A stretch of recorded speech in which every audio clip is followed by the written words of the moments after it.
Yeah, this looks nice.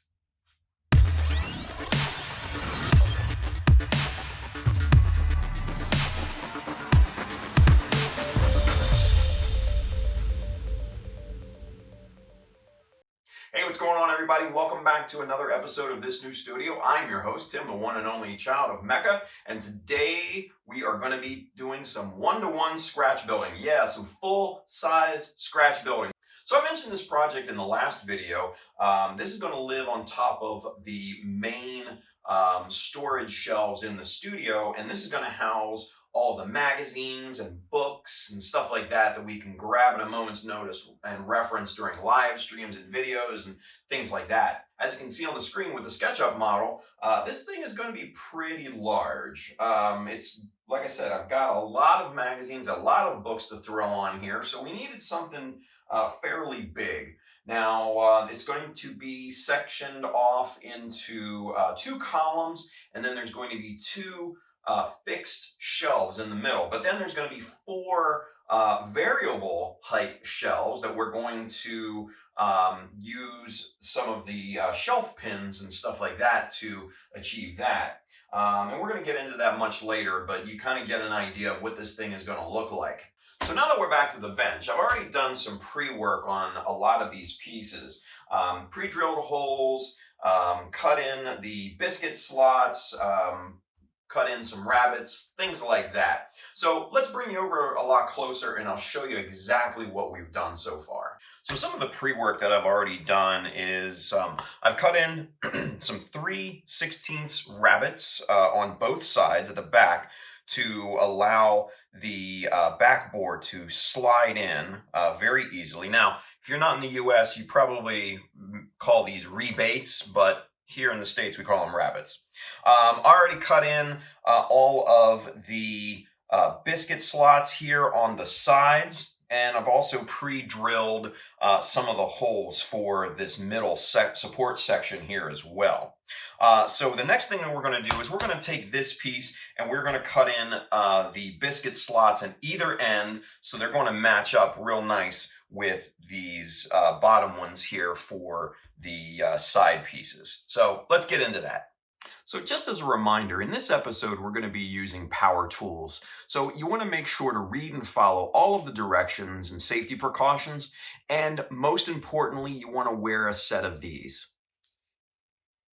Safety glasses are probably your most important tool in the workshop. Before we start cutting these additional biscuit slots into the top piece here, I want to do a little bit of an explanation about what a biscuit and all of that entails, right? So these little pieces here, these are what's called a biscuit. And essentially, you've got this cutter, and it cuts this little half oval slot into a piece, and then when you put wood glue in there and you put the biscuit in, this biscuit will expand and it will hold these pieces together really, really nicely and very strong. Now, there are different variations of the biscuit. You know, you can get biscuits, you can do dowels, you can do dominoes, all sorts of different ways to join wood, and in this case, MDF. But this here is kind of what I have and what I've had a lot of success with. So we're going to cut biscuits into the top piece. Now, this machine is the biscuit cutter. This is unplugged right now, so there's no danger involved. But essentially what happens here is you've got a blade right in here, and when you press down, the blade extends just like that, and it cuts that biscuit. And it's really, really pretty simple. You just line it up after you make your measurements and glue your biscuit in, you're good to go. So I've got all my measurements done up here. I've designated this edge as the front of the top because this is the nicer of the 2 edges. And what I've gone ahead and done here is measured from the corner in 3 inches and 7 inches. So that will correspond with the biscuit slots on the 2 sides. So really all you have to do is line up your biscuit joiner and get to cutting. So without any further ado, get the show on the road. Now, The biscuit joiner has a middle mark here to help you out with aligning everything. And it has a height adjustment, angle adjustment, all of that. This is all dialed in for 3/4 inch material. So here we go.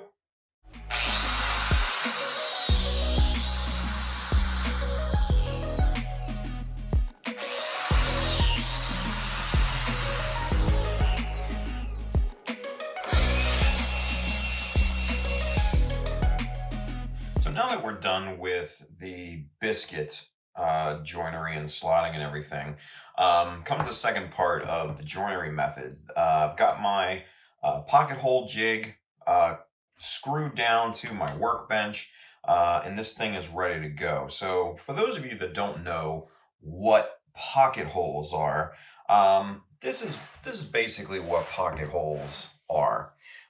They are an angled hole, or pocket in this case, drilled into the flat side of a board, and then the screw is driven in to the pocket, and it penetrates the perpendicular board on the other side.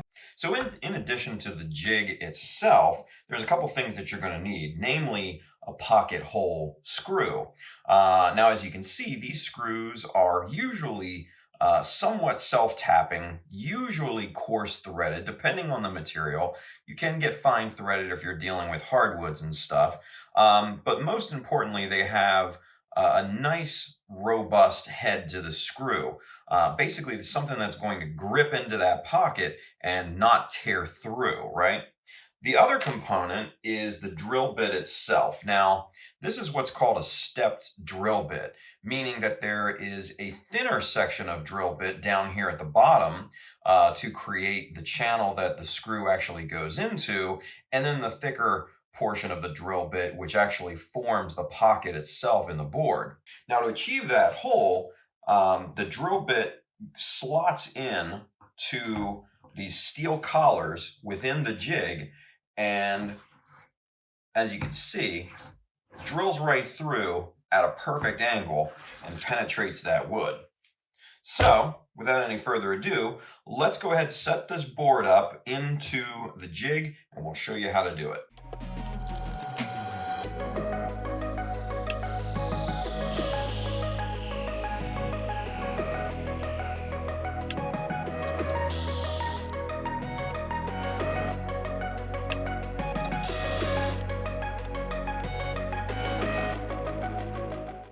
All right, so we've got all the pieces basically done and ready to go.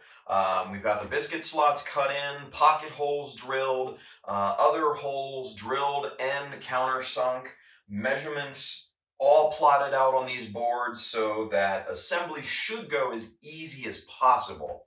So the next thing to do is to break down this mobile workstation here, get all the pieces on the floor, and start rough assembly. So let's get into that.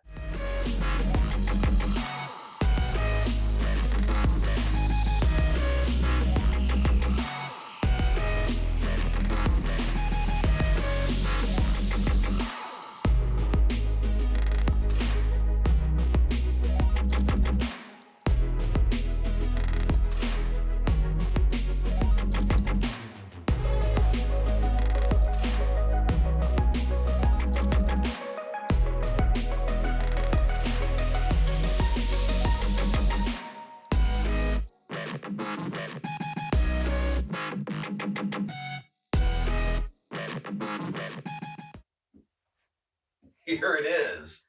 Here's the shelving unit. It's looking good, right? This is upside down currently because just screwing in the pocket holes and everything on these middle fixed shelves. But as you can see, this thing is sizable. This thing is big, right?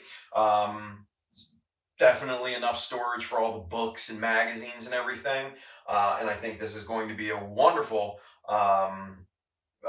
accompaniment on top of the storage shelves in the studio. So next thing to do is to get this thing on the side and to drill the adjustable pinholes for the adjustable shelves in this compartment and the lower compartments as well. So let's flip it and get it done. Now, to drill the holes, the adjustable shelf pin holes, I've got a jig for that. Always have a jig for that. This is the adjustable shelf pin hole jig by Miles Craft, and they made, a ton of other ones are out there, so this isn't the only one, but this was a good one that I bought. Now, as you can see, this has adjustable holes all laid out here, and essentially what you use is this self-centering drill bit, right? It's on a spring, and as you pop that in the hole there, that centers up, and then press down, and out comes the drill bit, drills the hole to the exact depth, and you just basically go up and down the line here for whichever side. You don't have to do both sides, obviously. You only do one, but evenly spaced out, all that good stuff. And then you use these nice little 5mm, that's the diameter of the pin itself, and it's got like a nice little flat area there for the shelf to actually sit on. And this is a very minimal profile, so that won't encumber the magazines from going into the shelf at all either.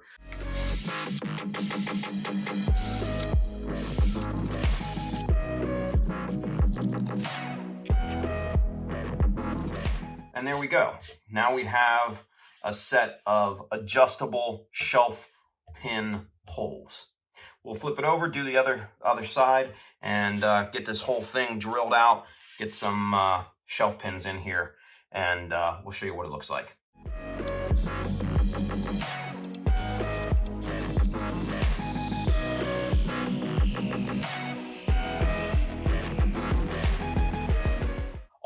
Drilled. We've got a temporary shelf put in here, adjusted to the middle. Now it's time for the magazine test to see if this fits. Cross your fingers. Yeah, look at that. So we got about a 1/4 inch up there. Now let's test this bottom shelf here. Okay. Little tighter, but fits like a glove, you guys. That's perfect. Absolutely perfect. All right, so to fill the screw holes and the mistake holes inside the shelf, we're going to use this plastic wood filler by DAP. It is a golden oak color, so it matches the MDF pretty nicely. It's not really a big deal since this whole thing is going to be painted anyway, but crack this sucker open and get to work, yeah?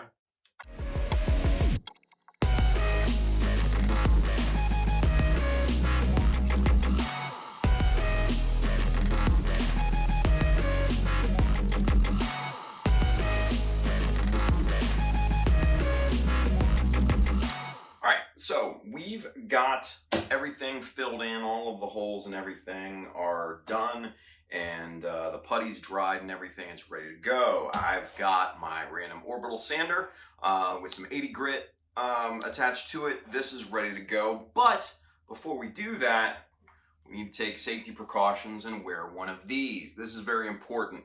MDF is a great material, but it kicks up a lot of dust and particles. I'm going to be having this on the entire time while I'm sanding this, even with the dust bag on here. So yeah, make sure to save your lungs. Okay? Got all the sanding done. All the top frames, the front edges here, slightly chamfered the inside of the supports and the fixed shelves and everything, the underside of the top and the bottom, and the two sides. So this thing is basically pretty much almost ready to go. There's one final step that we have to do before we get this thing to paint, and that is the edge chamfering. Now, this is kind of my favorite part, I'll be honest with you, because this is when this thing comes alive, and I don't know, I guess it's the aesthetic that I'm going for. So, got my little palm sander with a 45-degree chamfering bit in here. We're going to go and run this across the top, and then we'll do the two sides and just take care of all the little things before paint. Make sure this thing is ready to go. And then after that, it's ready to put some white on the inside, gray on the outside.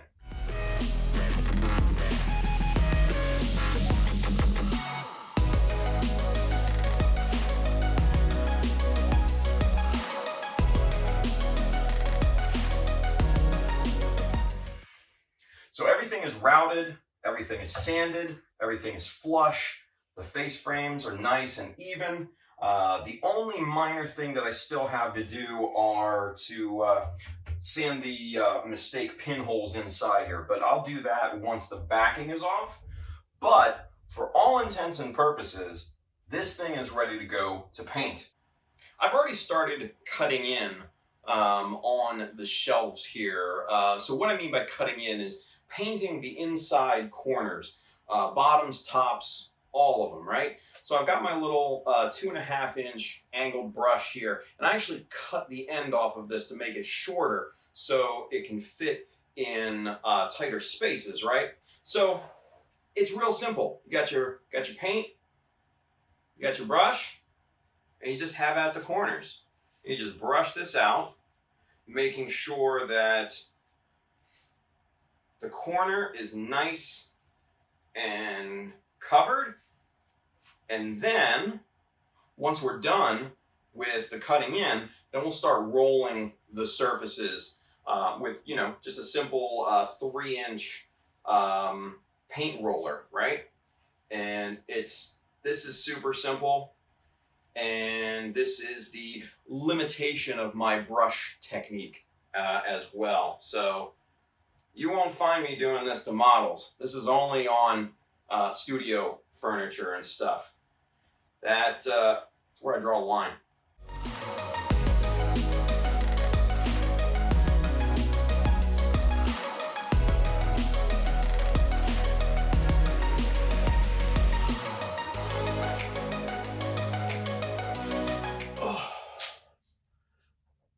We've got 4 or 5 coats on the interior of the shelves. Those are good to go. Nice and smooth, sanded, the whole 9 yards. Now we've got this big backing piece laid out on 2 makeshift workbenches here in the garage, basically taking up most of the space in here. But we're going to get this rolled out in the same color white, same finish, the whole 9 yards. We're going to probably give it 4 or 5 coats, sand in between 2 or 3 of those, make it nice and smooth, and then once this thing is installed, this shelf is then going to be one rock solid unit.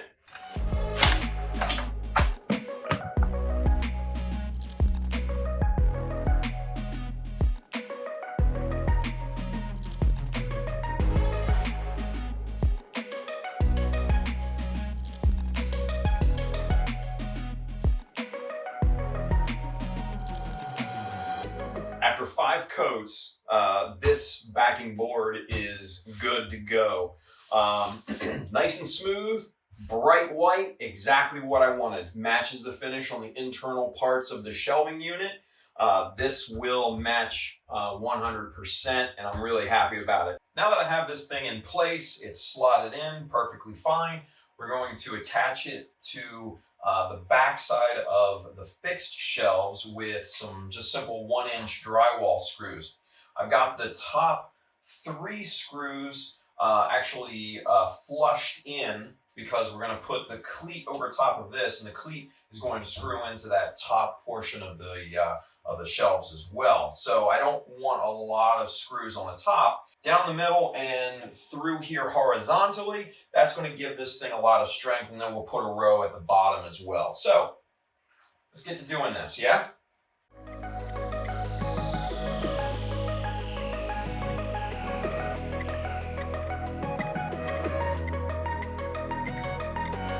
Here's what the backing board looks like Now that it's attached and solid, it's looking really, really good. I'm very happy with the results here.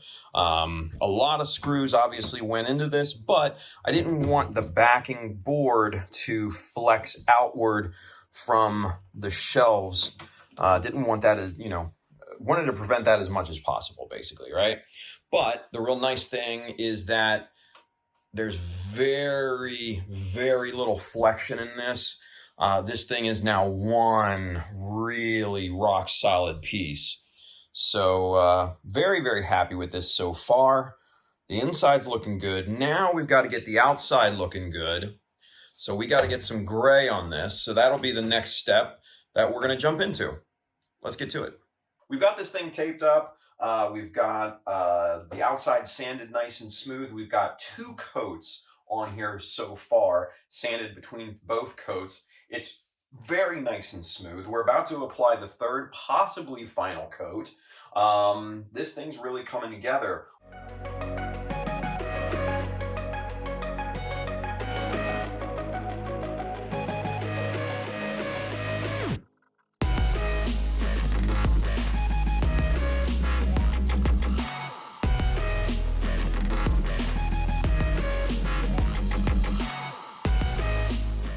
3 coats did the trick, so now it's time for everybody's favorite part, pulling the tape. Come on and watch.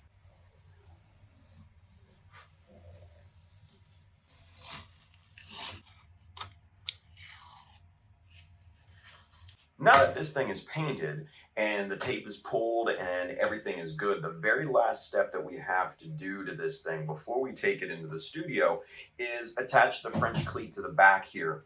The French cleat is going to go along the top rail here, and it's going to act as an anti-tip mechanism so this thing doesn't tip over and catastrophically crush everything in its path.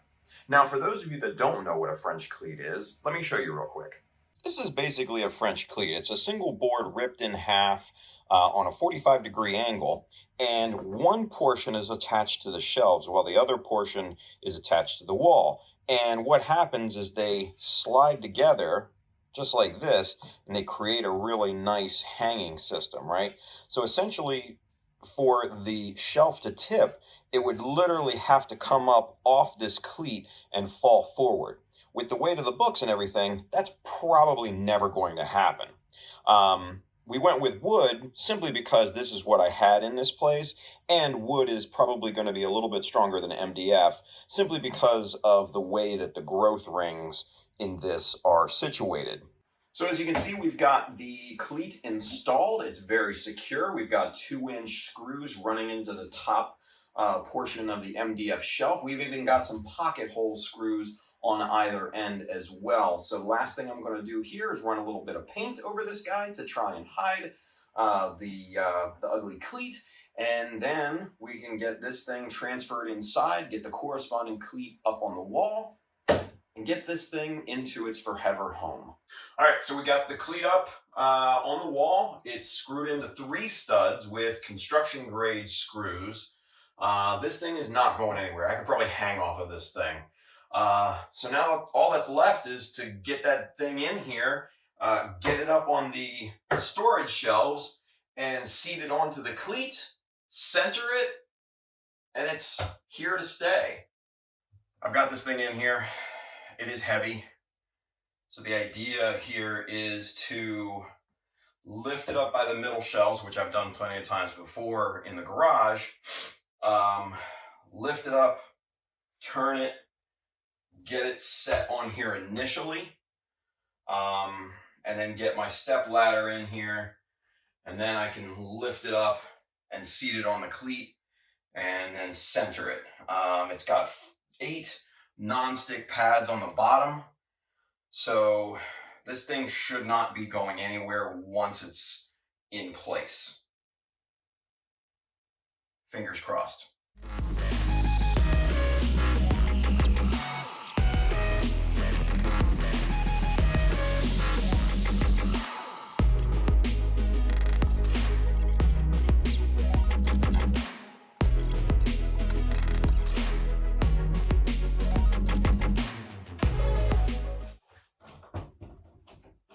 Nice.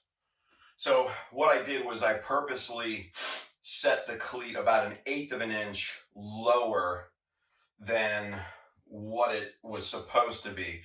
So basically, so I could give this thing a little wiggle room, right? I didn't want it being too high, or else it would have been lifted off of the storage shelves.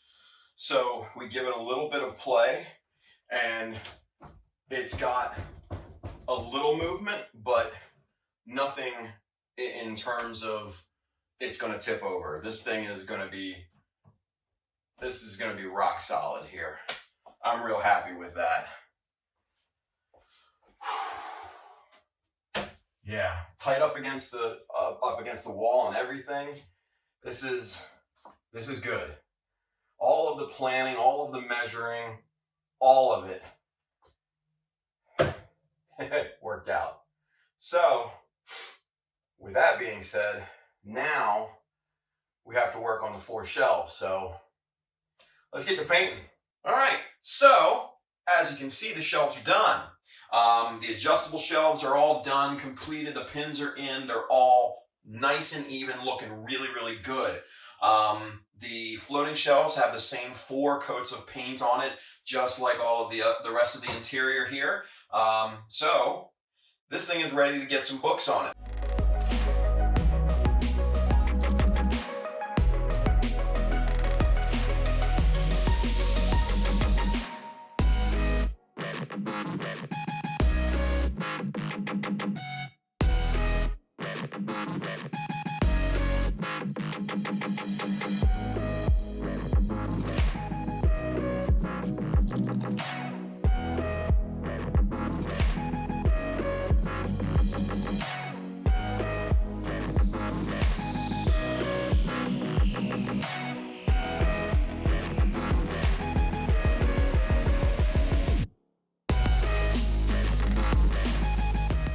So we've got all the books and magazines up on the shelf. We've got all of the hobby magazines on one side, nice and neat. I love the way that looks.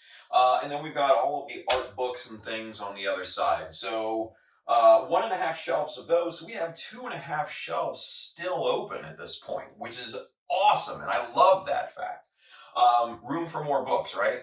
Hopefully the airdrop book will be in here hopefully very, very soon. So we got a ton of room still left. We can add on to that, and that's amazing. So for all intents and purposes, this project is 100% done. So for next time, we're going to start on the spray booth because we got to get that done and up and running. But until then, my name is Tim, the one and only child of Mecha. You just watched another awesome episode of this new studio. Make sure you go build something cool, and I will see you guys next time.